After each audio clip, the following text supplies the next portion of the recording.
Hi cuties, welcome back to my channel, The Royal Diaries, where we talk all things fashion, all things entrepreneurship, and everything about the glam life of fashion that you want to learn about. I am Ginger Nichelle, and I am the owner of Elle Royalty Clothing, a clothing brand that's inspired by Barbie, Harajuku fashion, and all things pink. Today, we're going to talk about how to price your brand.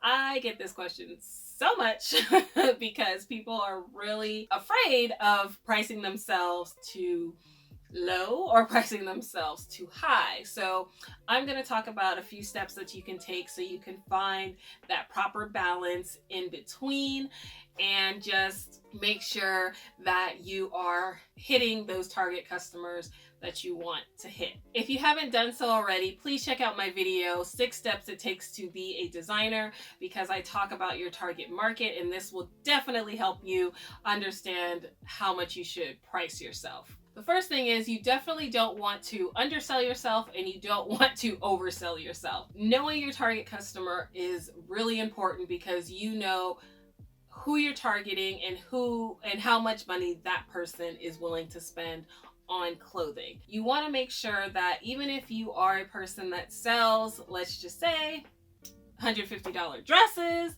you also have more inexpensive options for people that are not looking to spend that much money on a dress. For example, your target customer always has a friend that probably wants to dress similar, but maybe not as much. They're not as into your brand as your target customer is. So they will be willing to spend some money on some pieces, just not the full amount. So you definitely want to make sure that maybe you have some $75 dresses, some $50 dresses, just some things that make it a little bit affordable, and then you can reach more people that would potentially be into your brand. The first step I'm going to tell you is a very easy way for you to figure out how much to price your merchandise. We're going to start with your COG, which is your cost of goods. How much does it actually take to make one item of your merch? I will start with making a crop top because that's really easy for me, and I think it's a pretty good breakdown. So we'll start with a crop top that has long sleeves, so maybe it has some cool stuff at the neck, maybe some cool stuff at the hem, whatever. But we'll start with a crop top. Basic crop top. Now, a crop top, even though maybe you buy a yard of fabric to make a crop top, because typically if you're buying fabric wholesale or even online or things like that, most of them, a minimum is a yard. But you're not going to use the full yard to just make one singular crop top. You could probably get 2 crop tops out of this 1 yard of fabric. So we're going to say that the fabric costs $8 a yard, and you use half a yard to make a crop top, so that's $4. If your merchandise has any type of notions, zippers, buttons, snaps, hooks and eyes, zippers, I think I said zippers. If it has any type of notions like that, then you definitely want to keep that in your cost of goods. Since we're talking about crop tops and it's just really pulling over your head, it's a stretch fabric, it doesn't have any of those things, so we're gonna skip that. However, we do use thread, cone thread, even like these ones behind me on my industrial are about $1.50, I think at most, downtown. So I don't need to really say like, oh, I spent a couple dollars on thread, because really the amount of thread that I'm using, I probably spent like 10 cents worth or less.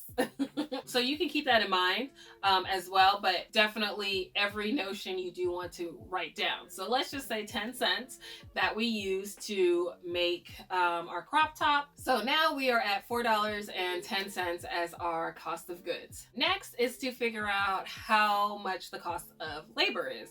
So there's a few ways to figure this out based on if you are making the items yourself, if you are paying someone to make them for you, or if you're going through a manufacturer and you have to make several pieces. That's how you figure out labor. If you're going to make it yourself, the easiest way to start to price yourself is start with maybe a little bit above minimum wage wherever you are. And then from there, you can kind of build up based on your skill level, new tools that you've been using, things like that, investing in yourself and your business, you can kind of just go up from there. But the easiest way to start is with maybe minimum wage and maybe add in a little bit. So in California, we will be at $15 an hour. I know for me, making a crop top takes about half an hour. From cutting to using my serger over here, that takes about half an hour to do. So that's $7.50. So $7.50 plus the $4.10 that we use for the cost of supplies, we are now at $11.60. So that is our cost of goods. If we just want to round up so that it's an even number and you're not dealing with cents and percents and decimals, you can just say $12. Now you want to think about what your retail price will be based on your cost of goods. You know it costs you $12 to make one single crop top. So now you want to think about, okay, well, how much do I want to sell it for? The easiest kind of way is just doubling it.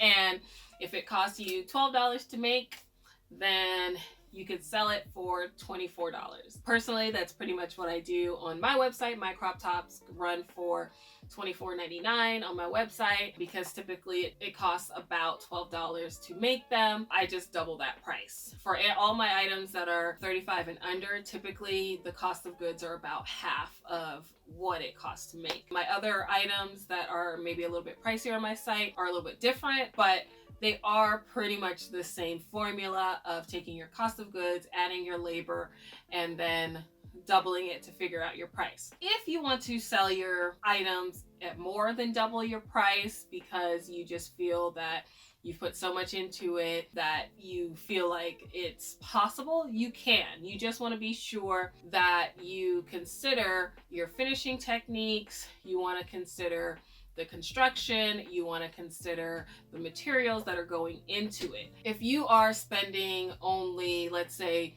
you save some money so you're only spending $6.50 on the materials, but the materials are not as great.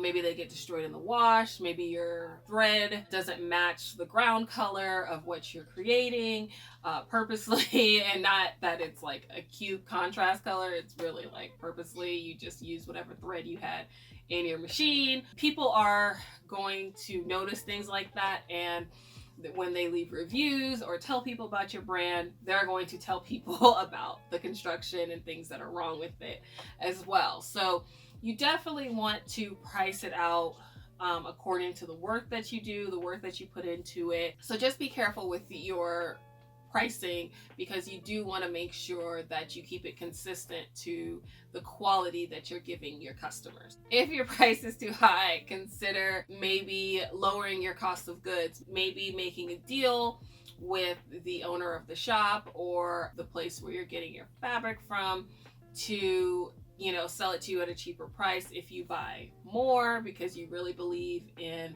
these looks or this item that you're selling, so you can lower your cost of goods and make sure that you offer the best price possible to your customers. You also want to think about your wholesale price in this as well. I'm going to make a separate video about wholesale pricing because that's really intense, but if you are doing bulk orders or you're selling to a buyer, your wholesale price is not going to be your $12 cost of goods. It's not going to be your $24.99 retail price. It's going to be somewhere in the middle of that because you still want to make money even though you now have a boutique holding your merchandise or a store or etc. You still want to make sure that you're making money on top of doing the work. Like I said, I'm going to do a separate video for that, but if you are thinking about wholesale pricing, just kind of keep that in mind that typically it's somewhere in the middle between your retail and your cost of goods, and a lot of it is negotiation because buyers love to negotiate prices and get the best price. Another good way to figure out how much you should price your garments or your merchandise at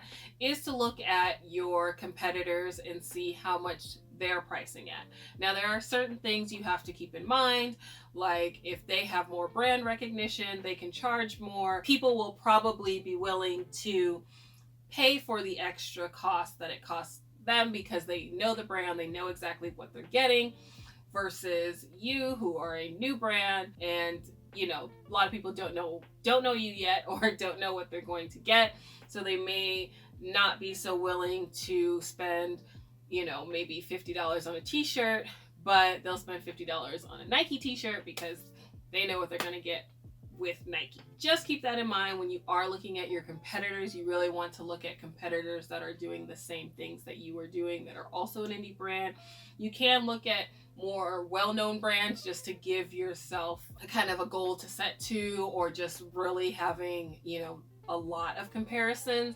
But you definitely want to keep it within like the people that are doing the same things that you're doing, so that do they sell their crop tops for between $24 and $30? So you're like, okay, well, me selling them at $24 isn't so bad. But maybe on a bigger website, or something like Sugar Thrills or Killstar, maybe they're selling them for a little bit more, but they already have the brand recognition. So keep all these things in mind when you're pulling out your comparisons to check and see prices, and if your prices kind of falls in between where it should be. The most important thing is to not lowball yourself. If you are a t-shirt company and you're purchasing t-shirts wholesale, let's say, you're just going downtown, buying a few, just see how they work, and, throwing them online. But let's say, it costs you about $25 in cost of goods to get the, better heat transfers, or better ink for screen printing, things of that nature, getting better t-shirts that, fit a little bit better. They're not twisting on your body. They can, they're made better, things like that, things that you look for. So you're spending about $25 cost of goods to make a t-shirt. You don't want to sell the t-shirt for $30. Like, even though maybe you will sell a lot of them, because, people typically pay, I feel like, $10 to $30 for a t-shirt on, on the low, like kind of average low end. On the average high end, obviously it goes up from there. But you don't want to only make $5 off of your brand. I mean, unless you're just, running a charity or something like that, you definitely want to consider making your cost of goods maybe less, so that you can still make money off of it, or pricing yourself a little bit higher because you are using quality materials to make your final product. So perhaps this means like you shoot a little commercial showing, inside, showing the quality, showing, this is what it looks like after 5 washes. This is what it looks like after, stretching it. This is what it looks like after you bring it out. Things of that nature, maybe having a little commercial showing the, all the work that goes into it will help your customer really understand who you are, and that you're trying to give them better products than just things that they're just going to toss, 6 months to a year. So I hope you enjoyed this video on how to price your garments, how to price your merchandise. I hope you found it very helpful, so that you know what to do when you are finding yourself. This will only help you better understand who your target customer is, and how much you really want to price yourself at, and obviously things can change. You can try doing flash sales. You can try putting sales on your website at certain times of the year, just to get a few, extra sales, and see, maybe people won't buy the $50 dress when it's $50, but maybe they'll buy it when it is a $34.99 dress. So, just check and see, and play around with it a little bit. Let me know in the comments, have you struggled with trying to figure out what your cost of goods are? Do you think you're pricing yourself properly? How you came to the conclusion of pricing your garments that you have? Be sure to like, subscribe, hit that notification button, all those things for the YouTube algorithm, as I like to say. And I hope you learned so much today. Be sure to check out the rest of my videos and let me know what you think. Until next time, I am Ginger Nichelle, and stay cute and stay unique, cuties. Bye.